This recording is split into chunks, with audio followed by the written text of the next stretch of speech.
Right, kings, gentlemen, everyone else, welcome to yet another exciting episode of Admiring the Rear Admiral's Admirable Rear. Try saying that with a mouthful of marbles. And today we're going to have to talk about the favorite subject of this channel, war and international conflict, and more generally. But we're going to take it to the personal level. Usually we're all up in the Clausewitzian clouds discussing theories of victory and the centers of gravity. But today we're going to have to talk about war as it happens on a very personal level for the individual infantryman. Now, in one of the most popular videos of this channel, where I basically call on Europe to seize the territories of the dying Russian Federation, because the Russian Federation is already dying. It's been mortally wounded. I don't think it can recover. I don't think even the Americans can save it at this point.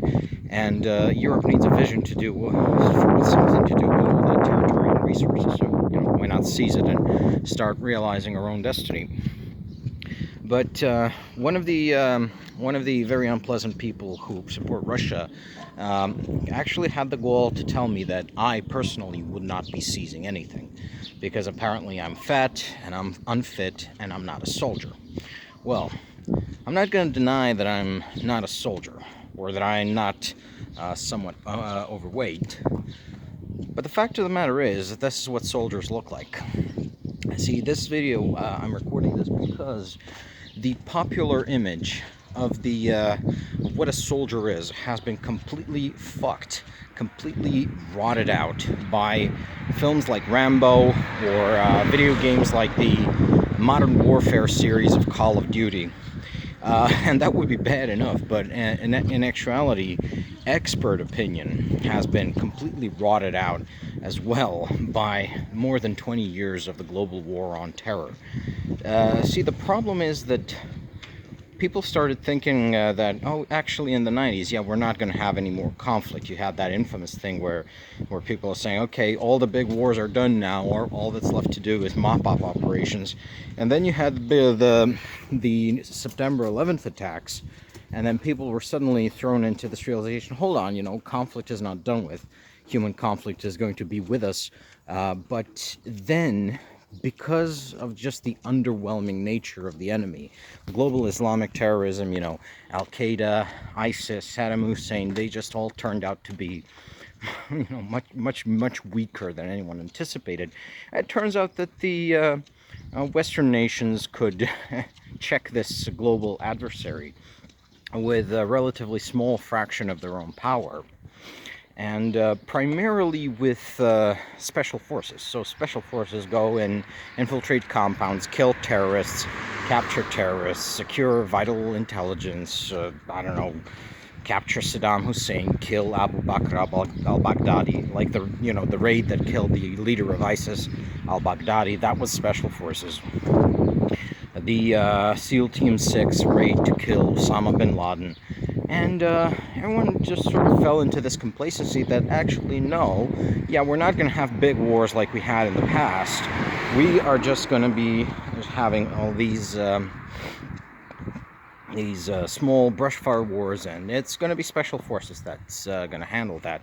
So the idea of a soldier in everyone's head came to be more or less Rambo, and the whole Navy SEALs thing. And then the worst of all possible things happened in the mid-2010s, is that a bunch of these guys got together and started podcasts, and they started boosting each other on podcasts, and then they got on Rogan, and they got really popular, and everyone's idea on how war is supposed to be waged was formed by the extremely limited opinions of former Navy SEALs, of people who had been fighting one kind of war their entire careers and had no conception of what real peer-on-peer conflict looks like. And real peer-on-peer conflict is, well, I'm not going to say that special forces don't play a role in it. I mean, special forces play a role in every conflict.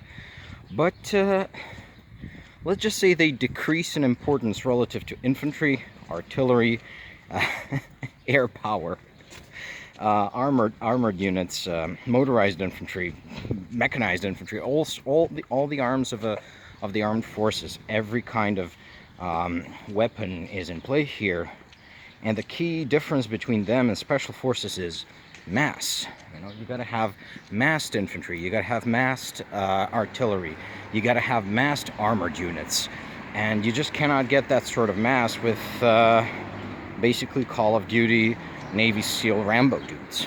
You got to get guys like me, guys like you, in uniform, under arms, and with military discipline. That's how you build.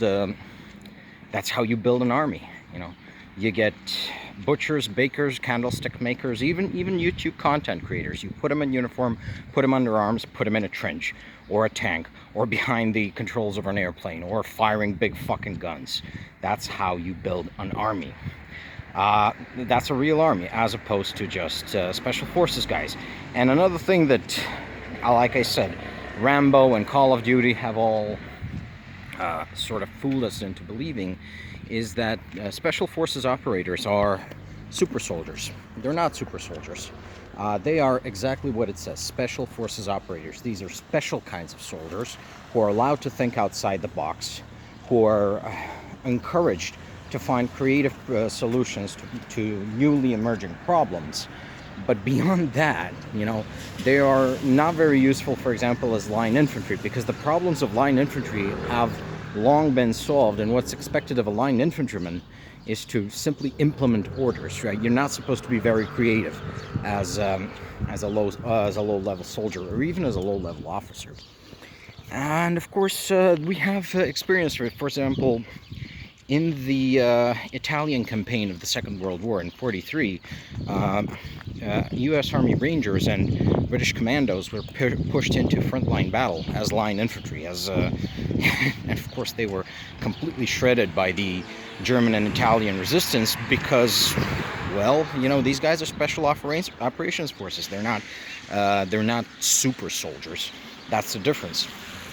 And this is something that, you know, like you get a Navy SEAL, you surround him with 10 guys with guns, he's not going to defeat them. He's not going to defeat them if they outgun him and outnumber him by a factor of 10 to 1. This is why, you know, if you're going to watch the Rambo films, watch the first one, where he's just one man against the relatively untrained and inexperienced National Guard, and he still can just barely survive against them. That's basically on the outside end of realistic for a single special forces operator facing off against grunts. If Rambo 1 were, you know, reality instead of a film, they would have killed him with the grenades, with the grenade launcher. I don't know if you remember that scene where he's hiding in the old abandoned mine, or was it a hole or some sort. So basically, do not let these experiences of the past quarter century warp your perception of warfare. War is a mass affair where states clash against each other. Now, when the opposition force is some barely trained, you know, insert your favorite ethnic slur here, people in sandals with AK-47s, maybe you can keep them on the wraps with a shit ton of bombardment, air superiority, and the careful insertion of special forces operators. But when you're fighting a near pure conflict, well, the rules of the game, well, that's a different game altogether.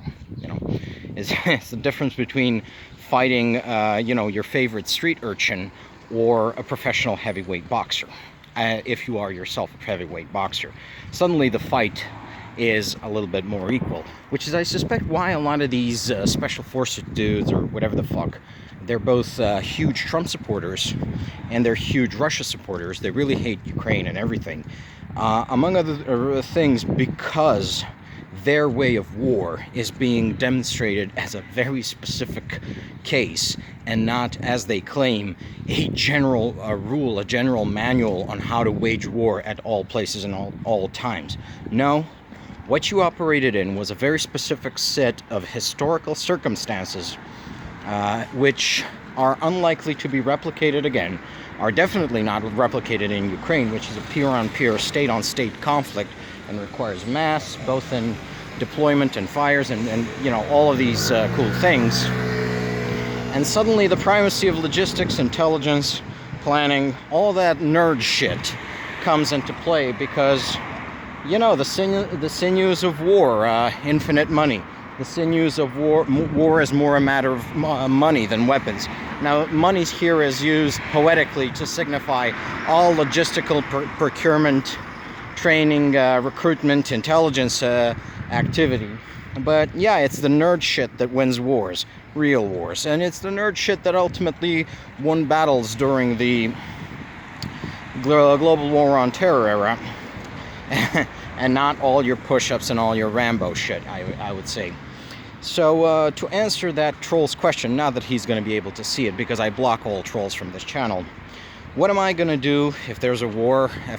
Well, any halfway competent army would use I'm probably doing what I'm doing in civilian life, but in uniform. They would probably put me running logistics, maybe intelligence, I don't know.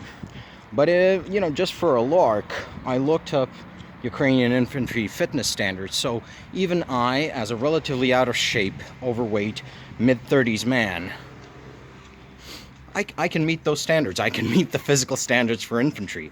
Do not be fooled by assuming that only Rambos fight wars. Now, it's really just normal people in uniform who fight and win wars. Historically have, and in the future will. And I'm going to attach an article for you guys to read later on. It's from a Substack I just recently discovered, which has helped open my eyes as to the existence of global war on terror brain rot in both popular and disturbingly professional culture. Thank you for coming to my TED Talk, and well, yeah, that's about it.